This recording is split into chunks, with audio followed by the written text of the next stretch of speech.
할렐루야. 네, 이제 내일부터 추석 연휴가 시작을 하죠. 여러분들도 이제 가족들이 모이게 되고, 이제 여기 계신 분들은 이제 거의 자녀들이 이제 일을 하고 있거나 이제 뭐 직장에 있는 분들도 덜어 있을 터인데, 자녀들이 추석에 용돈을 주죠. 얼마를 줘야 됩니까? 여러분들이 여태까지 자녀들이 주었던 것 이상으로 주나요? 거의 그럴 일은 없습니다. 그죠? 그러니까 내가 베풀었던 것만큼 받지 못하죠. 그래서 여러분이 금액을 정해놓고 받으시나요? 또 그것도 아니죠. 여러분, 명절에 대해서 가족이 모였을 때, 그때마다 자녀들이 이제 부모에게 이제 감사의 마음을 표현하죠. 뭐 어렸을 때는 부모들이, 저희 아이들도 벌써부터 이제 들떠 있더라고요. 추석이면 용돈이 생기잖아요. 그러니까 이제 그걸 가지고 뭘 하겠다 이번에는 엄마가 가져가지 마라 뭐 벌써부터 이제 아이들하고 이제 이게 신경전이 시작되는데, 여러분 가장 중요한 건 무엇입니까? 자녀 중에 너무 힘들고 어려운 자녀가, 그죠? 물론 이제 코로나 때문에 지금 만남이 좀 어렵지만 그래도 마음 담아서 엄마 아빠에게 하는 전화 한 통이 오히려 더 참 그 부모의 마음을 시원하게 할 때가 있지 않습니까? 부모가 어떤 존재인가요? 여러분 자식에게 정말 자식이 얼마를 주느냐를, 이 추석을 맞이해서 내 자녀가, 내 딸이 얼마를 줬다, 이게 중요한 것이 아니라 이 자녀가 지금 나에 대해서 어떠한 마음을 가지고 있구나라는 것이 느껴지는 것이 참 중요한 시간 아니겠습니까? 그때 그 마음을 느끼며, 때로는 자녀가 엄마 아빠 이거밖에 못 해드려 너무 죄송해요 하지만 정말로 잘하려고 하는 마음 가운데, 그때 오히려 여러분들이 그러지 않겠어요? 야, 너나 저 잘 살고 너나 더 써라 라고 이야기하면서 오히려 더 주고 싶은 마음이 부모의 마음 아니겠습니까? 저는 교회에, 오늘 이제 본문에는 아마 교린도 교회 성도들이 연보에 대해서, 이제 큰 의미로 보면 헌금에 대해서 이야기하고 있는 것인데, 이것이 바로 이것과 같은 것 아닌가 생각을 해요. 하나님께 드리는 마음, 그 어떤 마음을, 어떤 것으로부터 시작하냐면 하나님이 내게 주신 그 사랑과 은혜를 기반하여 드리는 마음이라고 볼 수 있죠. 1절 말씀 보면 성도를 위하는 연보에 관하여는 내가 갈라디아 교회에 명한 것 같이 너희도 그렇게 하라. 특별히 이제 여기는 연보라는 개념이 이제 우리는 헌금이라는 개념이라고 같이 쓰이지만, 헌금보다는 조금 더 이제 목적성을 가지는 것을 연보라고 합니다. 그래서 예전에 이제 우리가 연보라고 하면 교회 가져올 때 여러분 뭐 성미라든가 또 교회에 뭐 누굴 돕는 데든가 할 때 쓰는, 보통은 이제 이 연보의 개념은 누군가를 돕는 거예요. 그래서 성도를 위하는 연보라고 이야기하죠. 왜 성도를 위하는 연보냐면, 당시 이 시기에 이제 처음 복음 시작이 어디서부터 됐습니까? 예루살렘으로부터 복음이 시작되잖아요. 복음이 시작되던 그 과정 속에서 유대 땅에 흉년이 크게 듭니다. 흉년이 이 당시에 크게 흉년이 들면서 굉장히 경제적으로 어려워지죠. 어려워지는 상황 속에서 유대인들의 핍박이, 기독교인들을 향한 핍박이 거세집니다. 그러자 교회에 있는 성도들이 너무 어려워지는 거예요. 먹고 사는 문제들, 또 교회가 황폐케 되는 일들이 발생하게 되다 보니까 이 소식을 들은 바울이, 이 헬라 지역, 유럽은 이제 도시 지역이거든요. 거의 전부 다. 도시 지역에 있는 교회들에게 이제 부탁을 하는 거죠. 교회 성도들, 예루살렘 성도들을 위하여 너희가 연보를 좀 하자. 그래서 우리가 헌금을 좀 모아서 예루살렘을 좀 도와줬으면 좋겠다라고 이야기를 해요. 그래서 이 성도를 위하는 연보에 관하여는 내가 갈라디아 교회들에게 명한 것 같이라고 이야기합니다. 이 갈라디아 교회, 이제 우리 갈라디아서 여러분 보시면 알겠지만, 갈라디아는 이제 처음 이제 그 터키 지역에 이고니온, 루스드라, 더베라고 해서 이 갈라디아 세 개의 지역, 이 중심으로 디모데를 이제 데려온 지역입니다. 이 교회도 자기가 편지를 했다는 거죠. 왜냐하면 예루살렘 교회를 돕자, 이렇게 해서 편지를 하게 되는 거예요. 연보는 이제 바울의 사역 가운데 좀 교회의 바울이 좀 담대하게 요구하는 성향이 좀 있습니다. 여러분 이제 로마서의 핵심은 또 뭐예요? 로마서가 이신칭의가 주제지만 로마서를 쓴 목적이 있습니다. 바울은요, 모든 서신서가 특별한 목적인데, 여러분이 알면, 성도들이 알면 참 그 은혜가 좀 쇠하진 하겠지만, 로마서를 쓴 가장 큰 이유는 뭔지 아세요? 로마의 교회에게 이 바울이 이 고린도전서에 지금 전하는 것처럼 연보를 준비해라 라고 한 다음에 고린도전서로 가서 고린도전서를 묶는 동안에 로마서를 씁니다.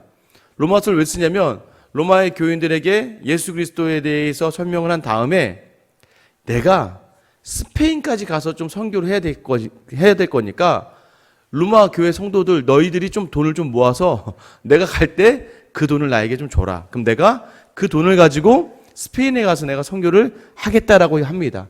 그래서 바울이 1차적으로 감옥에 갇혔을 때는, 구금되었을 때는 못 갔는데 거기서 풀려나고 나서 정말 스페인에 가서 복음을 전하고 다시 잡혀오는 그런 과정이 있거든요.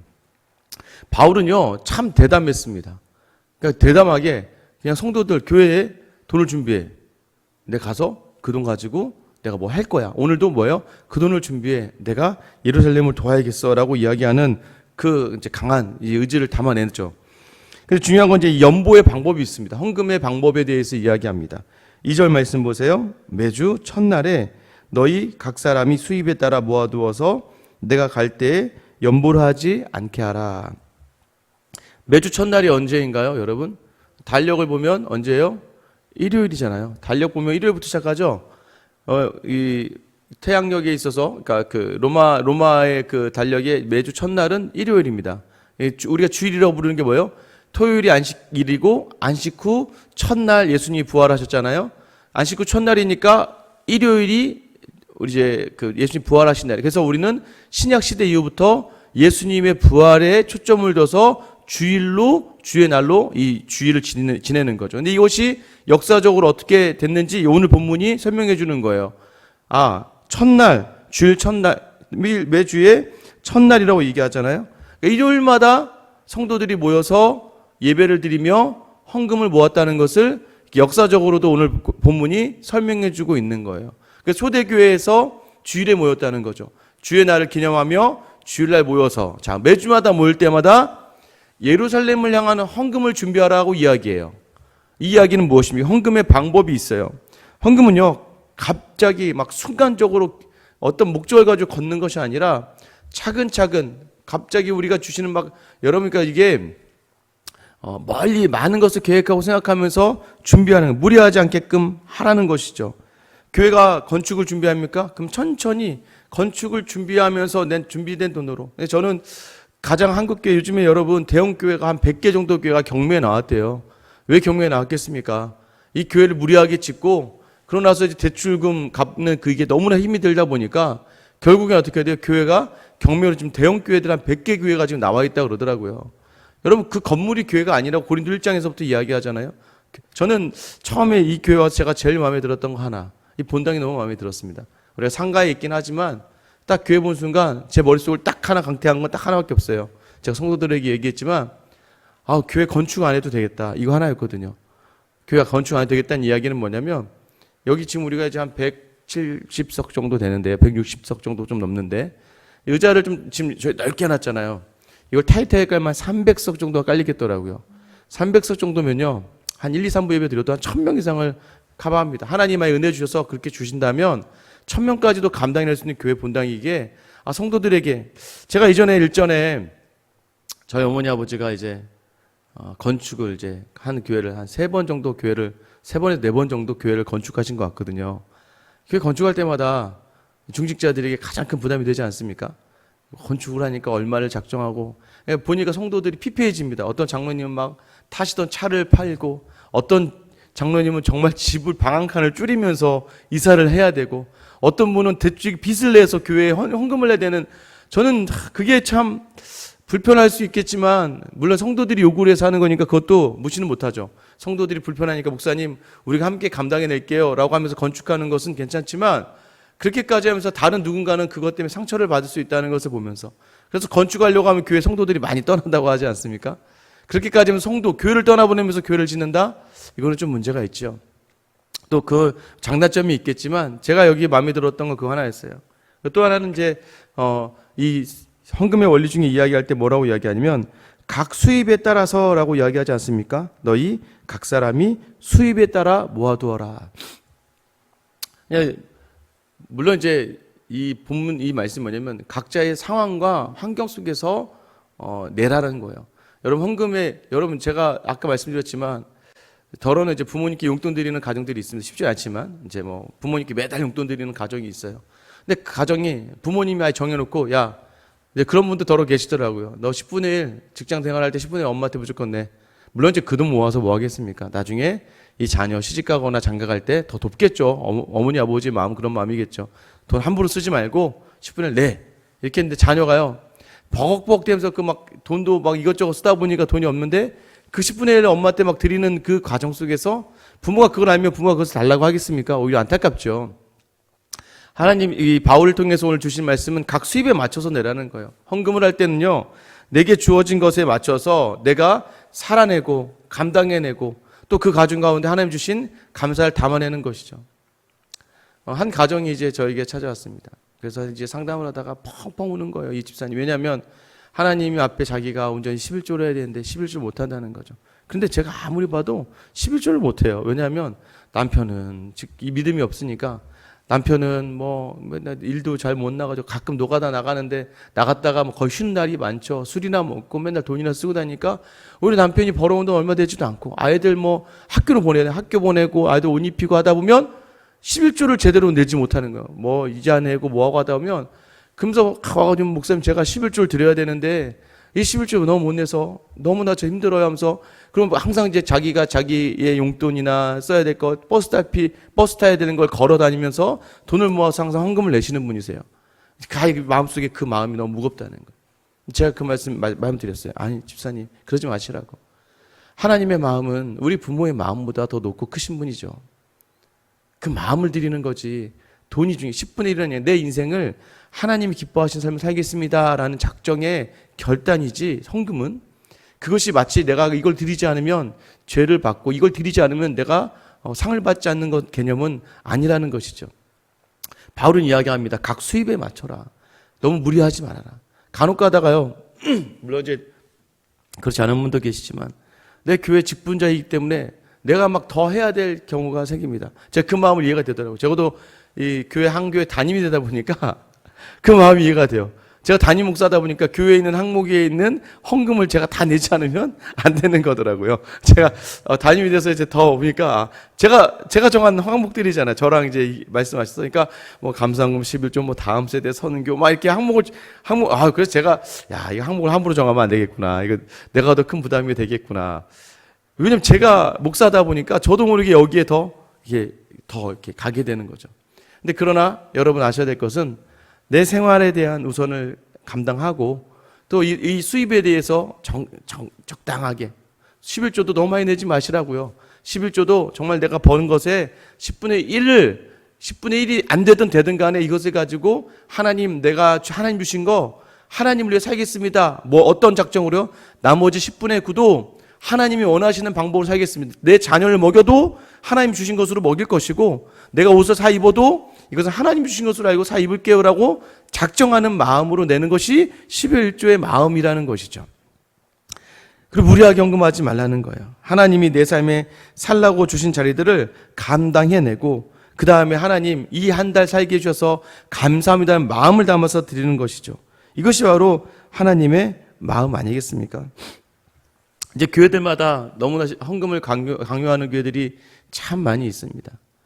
여러분 물론 본인이 원해서 내는 헌금에 의한 어쩔 수 없지만 교회가 원해서 내야 되는 헌금이라고 한다면 너무 문제가 있지 않나라는 생각을 좀 많이 해요. 아마 우리 교회는 앞으로도 특별히 그런 일이 없을 거라고 저는 확신하고 또 여기 듣고 계신 여러분이 나중에 혹시 제가 그럴 것 같으면 저한테 와서 꼭 얘기하시기 바랍니다. 목사님 이런 헌금 없다고 했잖아요 라고요. 그래서 저희가 지금 항목을 나눴어요. 첫 해다 보니까 아직은 저희 교회가 막 여유가 없으니까 그렇지만 항목을 나누는 이유는 뭐냐면요. 건축헌금으로 낸 건축헌금은 이제 올해 말에 건축을 했던 건축헌금 중에는 다 모아놓고 따로 이렇게 계정을 만들어놓고 그래서 교회가 나중에 여기가 뭐 본당이 수리를 해야 되거나 리모델링 해야 되거나 그 돈 모여진 상태에서 재정을 보고 진행을 할 것이고 지금 선교로 계속 선교 헌금을 내신 분들의 헌금을 지금 모아두고 있어요. 매달 지금 저희가 작정하고 선교사님들에게 헌금 저희가 이제 저희 교회 작지만 한 5명의 선교사님에게 매달마다 선교비를 보내고 있죠. 이것도 연말이 됐을 때 그 남겨진 헌금 중에 또 일부는 선교사님들에게 보내드리고 또 내년에 그 금액의 기준에서 조금씩 올려서 뭐 선교사님들 뭐 10년, 20년이 지나도록 그 금액 그대로가 아니라 그 다음에는 지금 드리는 것보다 매달 10,000원, 20,000원이라도 더 드려서 조금씩 올려드려서 저희가 섬길 수 있도록 그러니까 교회가 감당할 수 있을 만큼의 것들에서 계속 하고 다음 세대 헌금도 마찬가지예요. 다음 세대 헌금도요. 지금 거저지는 다음 세대가 헌금을 가지고 우리 교회 아이들 중에서 좀 장학금 필요한 아이들이나 또는 저희가 세상을 향해서 근처에 초등학교에 어려운 가정에 학용품이나 이런 것들을 갑자기 돈을 예산에서 빼서 내는 게 아니라 이 모여진 금액에서 다음 세대 헌금에서 이 금액을 빼서 여기서 이 모여진 대로 드리는 거죠. 그러니까 바울이 이야기하는 헌금의 원리는 바로 그렇게 이야기하는 거야. 갑자기 내는 것이 아니라 평소에 준비되어지는 마음 그대로 담아놨다가 이것을 가지고, 그러니까 이게 준비 아닙니까? 매달 매주 조금씩 준비해서 이것으로 드리라는 거예요. 이것이 바울이에요. 바울이 이야기하는 거죠. 또 바울이 또 이야기하는 것이 무엇입니까? 3절 4절 말씀이죠. 내가 이를 때에 너희가 인정한 사람에게 편지를 주어 너희의 은혜를 예루살렘으로 가지고 가게 하리니 만일 나도 가는 것이 합당하면 그들이 나와 함께 가리라. 뭐예요? 네가 받은 돈 투명하게 내가 집행하겠다는 거야. 교회의 재정은 투명해야 됩니다. 여러분 이것은 확실해요. 안 그러면 교회가요 나중에 얼마나 여러분 세상에도 얼마나 사업하면서 이 비자금이 많이 횡행합니까? 교회도 그럴 수 있다는 거예요. 지금 안타까운 게 이제 한국 교회 많은 교회의 목사님의 문제들이 뭐였냐면 나쁜 의도가 아닌 건 알아요. 그러니까 어떤 선교사님이 어려우시면 이제 재정 집사님께 집사님 가서 한 돈 100만 원만 꺼내 오세요. 그래서 선교사님 어려우니까 도와드리고, 어떤 개척교회 어려워요. 그러면 목사님께서 집사님 저기 돈 한 50만 원만 꺼내 오세요. 그래서 이렇게 드리고. 여러분 이게 뭐예요? 나중에 이게 횡령이에요, 횡령. 왜냐하면 정하지 않고 갑자기 어려우니까 돈을 교회에서 도와줬거든요. 그러니까 어떤 대형교 목사님이 사실은 제대로 검사가 들어가면 횡령이라는 거예요. 그런데 그분에게 도움받은 목사님들이 너무 많은 거예요. 전국적으로 그분이 어려우면 그분을 찾아가니까 그분은 항상 돈 꺼내와. 주고. 그러니까 어려운 교회를 이렇게 도운 건데, 사실은 이제 이것도 어느 정도 이제 사회적으로도 그렇고 교회 구성원이 돼 있기 때문에 서로 간에 그것에 대해서 밝히 알고 이 구성원이 다 같이 동의한 내에서 진행해야 된다는 것이죠. 그러니까 이런 부분에 있어서 좀 교회가 더 투명해져야 되는 거죠.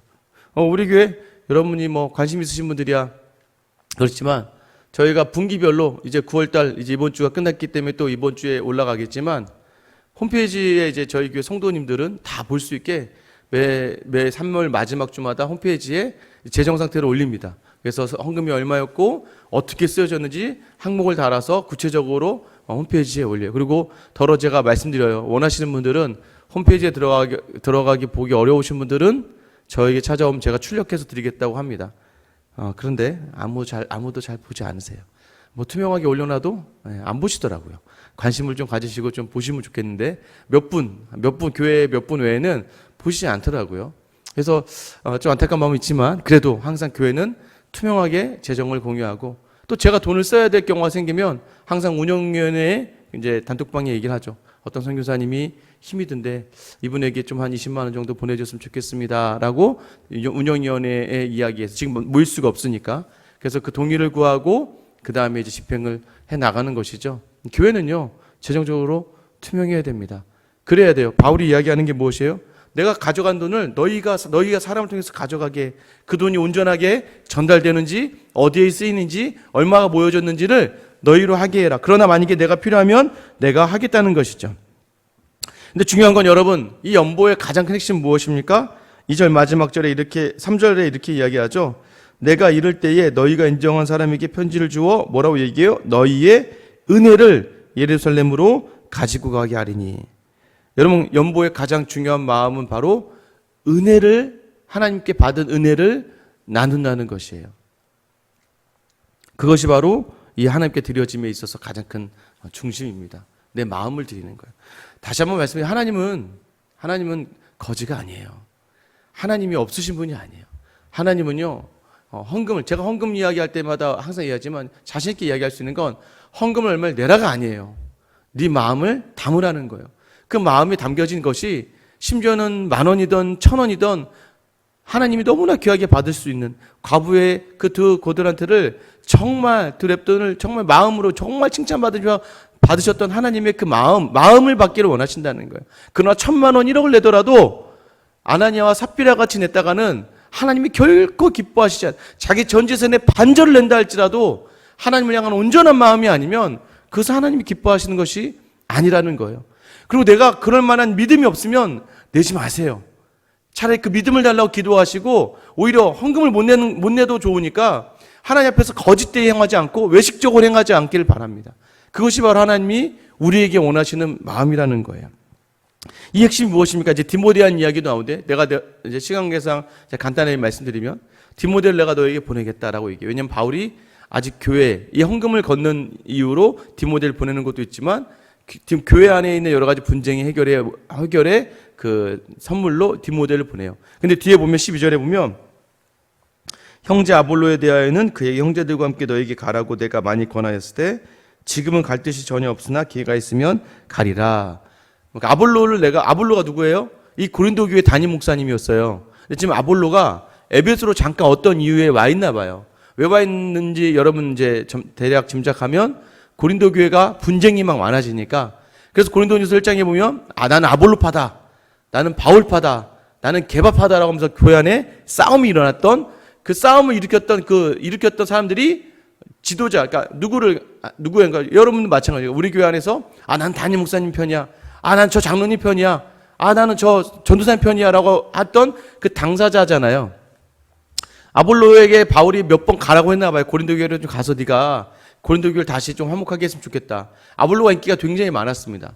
바울은 글을 굉장히 잘 쓰지만 말투가 좀 이렇게 굉장히 거칠었어요. 그러다 보니까 성도들 중에 보면 좀 어렵죠. 그런데 이 아볼로는 굉장히 수사학적으로 능통한 사람이었습니다. 말을 굉장히 잘하는 사람 중에 하나였어요. 그러니 성도들 중에 바울이 좋아하는 사람보다 아볼로를 좋아하는 사람들도 더러 있었을 거예요. 근데 아볼로에게 바울이 가서 내가 가지 못하니까 아볼로 당신이 가서 교회에서 다시 교회를 치리해 주세요라고 이야기하는데 아볼로가 가지 않았다는 거예요. 왜 가지 않았겠습니까? 오늘 이 연보의 마음과 디모데 또 그 분쟁의 지역으로 향하는 디모데와 또 그 교회로 가지 않겠다고 하는 아볼로는요, 만약에 내가 가면 지금 당파의 중심에 내 이름이 거론되고 있는데 내가 갔을 때 교회가 온전히 하나 된 데 있어서 어려움이 있겠습니다라는 거야. 내가 다시 그 교회 지도자로 가는 것 얼마나 좋겠습니까마는 그러나 내가 가는 것이 교회에 유익이 되지 않고 교회에 덕이 되지 않을 것 같아서 아볼로는 자신이 그 좋은 자리지만 자신이 가지 않고 가고 싶은 마음 굴뚝 같지만 그럼에도 내가 가지 않는 것이 교회를 위함이라고 해서 가지 않겠다는 거예요. 디모데는 연소예요. 그러니까 디모데를 조심히 대하라고 하잖아요. 여기서 디모데는 가고 싶지 않아요. 그런데도 불구하고 바울이 가라고 하니까 디모데는 고린도로 가요. 바울은 너무 가고 싶어요. 그런데 왜 못 갑니까? 8절 9절에 보면 에베소 교회에 문제가 많이 생겨요. 전도가 막 되고 있는데 바울을 대적하는 사람들이 바울을 대항해서 전도를 방해하려고 해요. 바울은 가고 싶었으나 이 에베소 교회를 온전히 굳건히 세우기 위해서 못 가요. 그리고 고린도에 있는 교회들에게 뭐라고 이야기합니까? 너희가 그곳에서 성도들에게 헌금을 좀 모았으면 좋겠다. 너희 어려움 가운데에서도 다른 어려운 지역을 위해서 너희 섬김이 있었으면 좋겠다. 여러분 오늘 고린도 전설을 하면서 제가 이야기하는 게 뭐예요? 가장 우리가 어떤 일을 하든지 간에 하나님 영광되는 일을 해야 되고 그것이 교회 덕이 되어야 되고 교회 본이 되어야 돼요. 여러분 지금 바울이 그렇죠. 교회를 세우기 위하여 지키기 위하여 못 가는 거예요. 가고 싶은 마음이 굴뚝이나 못 가요. 아볼로 나도 가고 싶으나 내가 갔을 때 분쟁의 중심이 내가 있기 때문에 가지 못해요. 자기의 것을 내려놓는 거예요. 디모데 가고 싶지 않아요. 근데 바울이 가라고 하니까 그 말씀에 순종하며 두렵고 떨리는 마음으로 지금 고린도를 향하고 있어요. 고린도 교회 성도들이 이야기합니다. 너희 이것을 내려놓으면서 이것으로 예루살렘 교회를 섬길 거야. 그 교회를 또 세우는 거야. 그 교회를 살려내는 거야 라고 이야기해요. 여러분 바울의 머릿속에는 온통 모든 것이 다 교회였어요. 온통 모든 것이 다 하나님이 허락하신 그리스도의 몸에 대한 것이었어요. 그 어느 것 하나를 하든 물을 마시던 물을 마시지 않던 길을 가던 길을 가지 않던 바울의 머릿속에서는 온통 교회밖에 없었다는 거예요. 그 교회를 위해서 바울은 자신의 것을 덜어내기를 주저하지 않았고 아볼로도 자신의 욕심을 내려놓기를 주저하지 않았고 디모데도 자신의 두려움 가운데 행하기를 두려워하지 않았고 고린도 교회도 여전히 자신의 것들을 내어놓기를 주저하지 않았어요. 여러분 우리에게 주시는 의미가 무엇입니까? 여러분 교회를 위해서 여러분의 것을 온전히 내려놓고 있나요? 이 건물 교회가 아니에요. 여기 생수양교회에 여러분의 물건을 내놓고 헌신 이런 개념이 아니라 하나님의 교회를 위하여 내게 어릴 때 첫 번째 가정이라는 교회를 위하여 내게 주신 이 교회 공동체를 덕이 되기 위하여 생수양교회 내가 가서 내가 생수양교회 다녀 라는 이 말이 덕이 될 수 있게끔 내 내려움이 있었는가? 내가 속한 교회를 이야기할 때 다른 사람들에게 야, 그 교회 정말 좋은 교회인가 보네. 집사님, 권사님 같은 분이니까 정말 좋은 교회인가 보네라고 이야기할 정도로 사회에서 여러분의 자리에서 여러분이 내려놓음이 있었냐 이거예요. 이제 추석 연휴 시작입니다. 내일부터 물론 크게 가족들과 만나는 걸 정부에서도 지금 좀 부탁드리면서 만나지 않길 원하지만 또 그럼에도 여러분 가족끼리라도 같이 있을 거 아닙니까? 그때 여러분 어떻게 하라는 거예요? 교회를 위하여 좀 보여주라는 거죠. 그리스도의 몸을 위하여 내 것을 내려놓을 수 있는가? 내 것을 드릴 수 있는가? 여러분 무엇을 드려야겠습니까? 여러분 자존심을 내려놓을 수 있으시겠습니까? 내려놔야 돼요. 여러분의 고집을 내려놔야 돼요. 부족한 자녀를 향한 그 마음에 그리스도가 심겨질 수 있게끔 며느리와 사위와 이제 내 가족이 된 사람들에게 그 그리스도를 온전히 보일 수 있게끔 왜요? 교회를 위하여 하나님의 나라를 위하여 바울과 아볼로와 디모데와 고린도 성도들이 감당해내는 이 내려놓음의 마음들 뭐예요? 하나님이 내게 주시는 은혜가 너무 커서 그 은혜로 말미암아 내 것을 내려놓는 자리가 아깝지 아니한 그런 은혜 달라고 여러분 구하시고 그 은혜로 말미암아서 오늘 여러분 내일 만나는 가족들에게 그 은혜를 나눌 수 있기를 소망해요. 옆에 있는 남편에게, 아내에게, 내가 만날 자녀에게 또 친척들과 만나게 된다면 그 친척에게 하나님이 주신 그 은혜를 마음껏 나누고 섬길 수 있는 여러분 될 수 있기를 축원합니다. 그래서 그 은혜로 말미암아 여러분으로 말미암아 바울이 했던 게 뭐예요?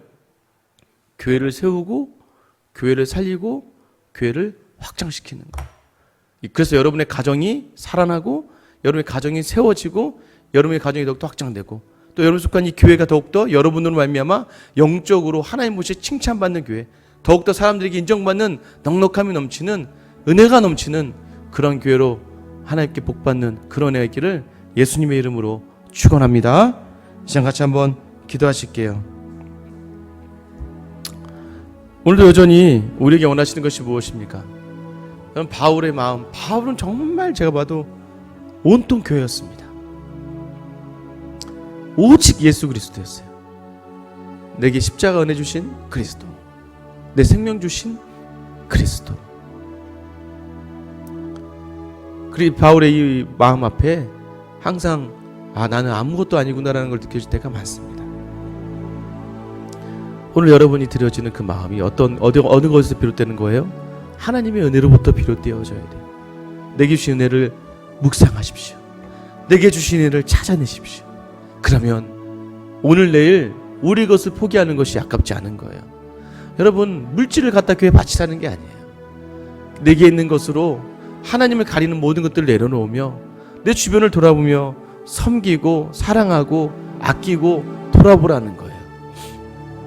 그리고 교회를 위해 내 자존심도 내려놓을 수 있어야 되고 교회를 위해 내 욕심도 내려놓을 수 있어야 되고 하나님을 위해 내 자랑도 내려놓을 수 있는 그 마음 달라고 여러분 기도하시기 바랍니다. 특별히 교회를 위해 기도하실 때는 그래서 이 추석 연휴 가운데 우리의 가정이 정말 나의 내려놓음을 말미암아 성장하고 세워지는 교회가 될 수 있게 해달라고 각 가정이 될 수 있게 해달라고 기도해 주시고요. 코로나 사태가 좀 잦아들고 있어요. 어제 보니까 연휴 좀 많이 떨어졌는데 그 분위기가 계속 유지되어서 정말로 많은 정말 이제 모든 자리가 회복될 수 있게끔 특별히 우리 예배의 자리가 회복될 수 있게끔 기도해 주시고요. 오늘 기도해 주실 때는 우리 정혜선 선교사님 위해서 기도하셨으면 좋겠습니다. 아프리카에서 탄자니아에서 이제 비자가 거절되고 그 아이들 만나지 못하는 아쉬움이 있습니다. 그래서 하나님께 다시 허락하신 곳이 아프리카에서 가장 살기 어려운 잠비아예요.